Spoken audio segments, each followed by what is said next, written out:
हमारे पाकिस्तान में खुला तलाक का जो ट्रेंड है वो बहुत ज़्यादा बढ़ रहा है। मेरी 2 बेटियां हैं, 1 बेटा है। हुआ ये है कि मेरी शादी हुई 2013 में। कुछ टाइम गुजरने के बाद परेशानियां आ गई हैं, महंगाई आ गई है, खर्चे से तंग हो गए हम लोग। काम करने के बावजूद घर के अखराजात पूरे नहीं हो रहे थे। मेरे बेटा हुआ है, मेरी बेगम ने ये शर्त रखी कि सोने की अंगूठी वगैरह डालनी है और मैंने अपने मायके वालों को दावत देनी है, पार्टी करनी है। मैंने उनको बोला कि यार अभी गुंजाइश नहीं है, अल्लाह ताला हमें देगा, तुम अपने बच्चों को जरूर करेंगे। अपनी बहनों के पीछे लग के झगड़ा करके अपने घर चले गई है। मेरी बेगम ने ना जो अदालत में जाके खुला का दावा कर दिया। मैंने उनसे बड़ी रिक्वेस्ट की, मैंने हाथ जोड़े और उसने ना बहरहाल मेरी एक बात नहीं मानी। अपने बहन भाइयों के पीछे लग के ना उसने डिवोर्स ले ली है और अब 2 साल हो गए हैं, मुझे बच्चों को उन्होंने मिलने भी नहीं दिया। मेरा बेटा 1 माह का था कि मुझे उठाना नसीब नहीं हुआ। अब मैं मिलने जाता हूँ, मुझे मिलने भी नहीं देते मेरे बच्चों से। अस्सलाम वालेकुम नाज़रीन, मैं हुमैरा बाइकर लेडी टीवी के साथ। नाज़रीन, खुला तलाक पे मैंने एक पहले भी प्रोग्राम किया था कि हमारे पाकिस्तान में खुला तलाक का जो ट्रेंड है वो बहुत ज़्यादा बढ़ रहा है। ऐसे ही मेरे साथ एक भाई मौजूद है जिनके साथ ऐसे कुछ वाक़या पेश आया। हम उनसे बात करते से पूछते हैं कि क्या वजह है, क्या हुआ है। अस्सलाम वालेकुम। वालेकुम सलाम। भाई क्या नाम है आपका? मेरा नाम मुदस्सिर है जी। मुदस्सिर है। क्या करते हैं आप? मैं ब्रंथ रोड बेल्टों का काम करता हूँ मार्केट में। कितने बच्चे हैं? मेरी 2 बेटियां हैं, 1 बेटा है। अच्छा, तो बच्चे कहाँ हैं, बीवी कहाँ हैं? वो अपने ससुराल मेरे अपने मेके में है। अच्छा, अपने मेके गए हुए हैं। जी हाँ। अपने आपके माँ बाप बहन भाई? मेरे बदामी बाग में है बहन भाई सारे। बस वो मेरे अकेलेपन की वजह से उन्होंने भी मेरा साथ छोड़ दिया। आपके बहन भाइयों ने? जी। मैं अकेलापन क्या हुआ? हुआ ये है कि मेरी शादी हुई 2013 में। मैंने अपने बच्चों के साथ बड़ा प्यार किया, अपनी बीवी के साथ भी उनकी सारी ख्वाहिशें पूरी की हैं। कुछ टाइम गुजरने के बाद कुछ परेशानियां आ गई हैं, महंगाई आ गई है, सारे मसले मसाइल बढ़ गए हैं कि 2 बेटियां थी मेरी, खर्चे से तंग हो गए हम लोग। काम करने के बावजूद घर के अखराजात पूरे नहीं हो रहे थे, तंगदस्ती आ गई। फिर कुछ अरसे के बाद मेरे बेटा हुआ है और वो मेरी बेगम ने ये शर्त रखी कि जी मैंने इसको सोने की अंगूठी वगैरह डालनी है और मैंने अपने मायके वालों को दावत देनी है, मैंने बड़ी पार्टी करनी है। मैंने उनको बोला कि यार अभी गुंजाइश नहीं है, अल्लाह ताला हमें देगा, तुम अपने बच्चों को ज़रूर करेंगे। लेकिन उनकी वो ज़ोर ज़बरदस्ती की वजह से अपनी बहनों के पीछे लग के वो झगड़ा करके अपने घर चले गई है। उसके बाद मैंने साल तक मैंने ना अपने बीवी बच्चों के बड़े तरले किए, उनके घर गाँव में जो उनके पंचायती हैं उनकी मिन्नत की, उनके पाँव को हाथ लगाया कि यार मेरे बच्चे मुझसे दूर नहीं करो। मैंने अपने बहन भाइयों से भी बड़ी रिक्वेस्ट की है कि यार आप मेरे साथ चलो, मेरा साथ दो। वो कहते हैं हम गारंटी नहीं दे सकते। बात यही है कि हालात ऐसे हैं कि हम तुम्हें दे भी नहीं सकते। ये है कि बस अपनी मेहनत करो, हम कोशिश करते हैं। लेकिन वो हमारे साथ शर्तें रखते थे कि भी तुम अपना घर ले लो या जो तुम्हारे भाई का घर है वो मेरे नाम करवा दो, तो मैं अपनी बेटी को तुम्हारे साथ भेज दूँगी, वरना हमने साथ नहीं रहना। मेरी एक साली है, डिवोर्स ली है उसने, वो तलाक याफ्ता है पहले। तो उसकी जो है ना पीछे लग के ना मेरी बेगम ने ना जो अदालत में जाके केस किया है और खुला का दावा कर दिया। मैंने उनसे बड़ी रिक्वेस्ट की, मैंने हाथ जोड़े, मैंने कहा मैं तुम्हें तलाक नहीं देना चाहता, मैं अपने बच्चे भी नहीं लेके जाना चाहता तुमसे अलावा, क्योंकि मेरे बच्चे और तुम्हारे साथ मेरा मुस्तकबिल है, मेरे बच्चों का भी।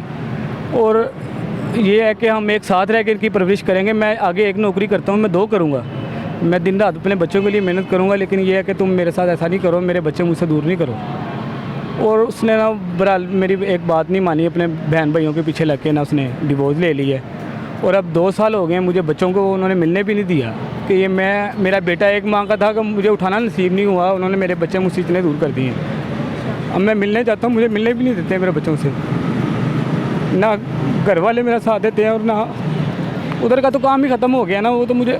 आपकी लव मैरिज हुई थी कि अरेंज हुई थी? मेरे अरेंज मैरिज हुई। अरेंज मैरिज हुई थी? जी। अरेंज मैरिज हुई थी। उस औरत को पता था कि आपके जो हालात हैं, मतलब आप काम क्या करते हैं, आपके हालात क्या हैं? सब पता है उनको, बताया। मार्केट में मैं काम करता हूँ, 20,000 रुपये मेरी तनख्वाह है। सब पता था? जी। सब पता होने के बावजूद भी उसने आपसे शादी की? जी। फिर उसने बाद में निकाह जब हो गया, बच्चा जब हो गया, उसके बाद 2 बेटियाँ हो गई मेरी। उसके 2 बेटियाँ हो गई ना, जी। उसके बाद अब जाके उसने ये बात की है कि वो आपके साथ नहीं रह सकती, कि मेरे अखराजात पूरे नहीं हो रहे। हाँ जी हाँ, बेटा हुआ है मेरा। मैंने उसको बेटे के लिए मैंने बहुत मेहनत की है, जो मेरे पास तौफीक होती थी मैं करता था। खर्चे भी घर पे मैंने बहुत किए हैं। लेकिन ये है कि अब आप जानती हैं कि जैसे दुनिया के माहौल चल रहा है कि महंगाई इतनी है कि इंसान नहीं कुछ कर सकता। लेकिन फिर भी मैं कोशिश कर रहा था, लेकिन उसने मेरा साथ नहीं दिया और मेरे बच्चे मुझसे दूर कर दिए। और अब जो है ना वो मेरे बच्चों को मुझसे मिलने नहीं देते। अब जहाँ पे वो रह रही है, अखराजात पूरे हो रहे हैं? उधर भी कोई भी नहीं है। मेरा जो ससुर था वो इंतकाल कर गया। उनका एक भाई है, वो अपनी बहनों को मिलता ही नहीं है। अच्छा। और एक मेरी साली जो बड़ी वाली है, आपको बताया पहले से ही वो तलाक याफ्ता है। उसने पूरा घर ख़राब किया हुआ है और उसने ही मेरी बेगम को अपने पीछे लगा के वो इस नौबत तक लेकर आई है। और अच्छा। जी, तो मुझे ये बताएं कि अब जाके उसने ये फ़ैसला क्यों किया? कौन से अखराजात थे जो आप पूरे नहीं कर रहे थे? जितना आप कमा रहे थे उसी को दे रहे थे? उसी को दे रहा था, सारा कुछ उसी को दे रहा था। मैंने ये भी उसको कहा है कि मैंने कहा जहाँ मैंने एक नौकरी की है मैं 2 करूँगा अपने बच्चों की खातिर। जहाँ मैं मेहनत कर रहा हूँ तुम भी साथ दो। अब मैं अपने बच्चों के लिए जो भी होता था मैं अच्छे से अच्छा लेकर आता था। अब 2 साल से अब मेरे बच्चे ऐसी कंडीशन में हैं, मुझे पता चलता है कि किसी ने शलवार कोई पहनी है, कमीज़ कोई पहनी हुई है, चप्पलें कोई है उनके पाँव में। अब भी तो गुजारा कर रही है। पहले मुझे कहती थी मैं नौकरी कर लूँगी, ये कर लूँगी। मैंने कहा अगर औरत की नौकरी से आपका घर पूरा होता तो मर्दों की ज़रूरत नहीं होती।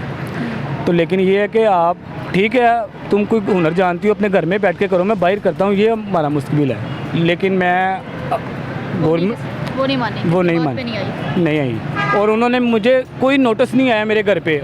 मुझे उस वक्त पता चला जब उसकी डिवोर्स हो गई है। अच्छा। जी हाँ। आपने कबूल कर ली? मैं क्या करूं, मेरे पास नोटिस आया हुआ मेरे घर पे पड़ा हुआ है। मेरे पास इतनी अखराजात ही नहीं है कि मैं उसके खिलाफ केस करके मैं अपने बच्चों को मिल सकूं। कितनी देर हो गई, कितने दिन हो गए बच्चों को नहीं देखा? मुझे आज तकरीबन 7-8 माह हो गए मैं अपने बच्चों से नहीं मिला। 7-8 माह हो गए? जी हाँ। 1 माह का मेरा बेटा मुझे उठाना नसीब नहीं हुआ। अब 2.5 साल का हो गया वो माशाल्लाह। कैसी वो जालिम माँ है, कैसी वो जालिम आपकी बीवी है? बस मैं तो अदालत से यही गवर्नमेंट से अपील करना चाहता हूँ कि ये मैं हाथ जोड़ता हूँ उनके आगे कि अगर उनको किसी गरीब आदमी की ज़िंदगी बसाने का कोई हक़ नहीं है ना, तो उनकी उजाड़ने का भी हक़ नहीं है। आप अगर हमारी ज़िंदगी में कुछ कर नहीं ना सकते तो हमारा घर भी ख़राब ना करें। ये जो आपने ये कोई कानून निकाला हुआ है ना कि जी औरत का अखराजात पूरे नहीं हो रहे तो वो खुला ले ले, इसमें मर्द का कोई कसूर नहीं है। अगर मैं मेहनत नहीं कर रहा, मैं अपने बच्चों का ख्याल नहीं कर रहा, फिर मैं गुनाहगार हूँ। जब मैं सारा कुछ करने के बावजूद भी मेरा घर नहीं सही चल रहा तो इसमें मेरी गलती नहीं है। तो लिहाजा मैं चाहता हूँ कि ये कानून ख़त्म होना चाहिए। मेरी तो ज़िंदगी बर्बाद हो गई है, लिहाजा मेरे जैसे और कई भाइयों की ये ज़िंदगी बर्बाद नहीं हो। क्योंकि औरतों को कई लोग ऐसे होते हैं जो पैसे की लालच दे के उसका घर ख़राब कर देते हैं, बाद में वो औरतें भी पछताती हैं। और उसके आपके घर साथ तो नहीं ऐसा हुआ? अभी तक तो मेरे साथ ऐसा नहीं हो अपने नहीं, घर। आपकी बीवी को किसने लालच दिया हो जो आपके सब सारे अखराजात पूरे करने के बावजूद भी उसने आपसे खुला ले लिया, अब आपको छोड़ के चली गई? मेरे हमजुल्फ थे एक और मेरी जो बड़ी साली है जिसने डिवोर्स ली हुई है, इन्होंने मेरा घर ख़राब किया। बस वो कह रहे थे कि इसके पास इतना घर नहीं है और ये मेहनत मजदूरी करके कितनी देर तक तुम्हें खिलाएगा, आखिर तुम परेशान रहोगी, तुम डिवोर्स लेके कोई और घर देख लो। इसकी वजह से उन्होंने डिवोर्स ले ली। बस डिवोर्स लेके कोई और दूसरा घर देखा कि नहीं? अभी तक तो नहीं, अभी अपने घर में बैठे हुए हैं। अपने घर में ही हैं? जी। क्या कहना चाहते हैं जो लोग आपको देख रहे हैं? मैं यही कहना चाहता हूँ कि आप अपनी ज़िंदगी में मेहनत करो, दिन रात करो अपने बच्चों के लिए, लेकिन मेरा अल्लाह ताला बड़ा बेनियाज़ है। मैं अपने बच्चों के लिए अगर मैं गलत हूँ तो मेरा दिल नहीं करता मैं अपने बच्चों की हर ख्वाहिश पूरी करूँ, और मैं अपने बच्चों की हर ख्वाहिश पूरी करना चाहता हूँ, लेकिन मेरे वसाइल नहीं हैं। जितने वसाइल हैं मैं उनकी ख्वाहिश पूरी कर रहा हूँ। तो इसका ये मतलब नहीं है कि अगर मैं उनकी सारी ख्वाहिशें नहीं पूरी कर सकता और वो अदालत उसको डिवोर्स दे दे। नाज़रीन, ये हालात है हमारे माशरे की जो औरतें हैं वो किस साइड पे जा रही हैं। आपका शोहर आपके सारे अखराजात पूरे कर रहा है, सारे अखराजात पूरे करने के बावजूद भी आप खुला मांग रही हैं, आप तलाक मांग रही हैं, आप कह रही हैं कि मैंने इस शख्स के साथ नहीं रहना। अगर नहीं रहना तो शादी करने से पहले ये फ़ैसला किया करें। शादी होने के बाद उन बच्चों की भी ज़िंदगी बर्बाद है, उस शोहर की भी ज़िंदगी बर्बाद है और उस औरत की भी ज़िंदगी बर्बाद है। तो ये सारा मामला आपके सामने है। शादी करने से पहले आप सोचा करें, ना कि शादी करने के बाद इस तरह अपनी ज़िंदगी को बर्बाद किया करें। इसी के साथ मुझे इजाज़त, अगली वीडियो मिलती है, तब तक के लिए अल्लाह हाफ़िज़।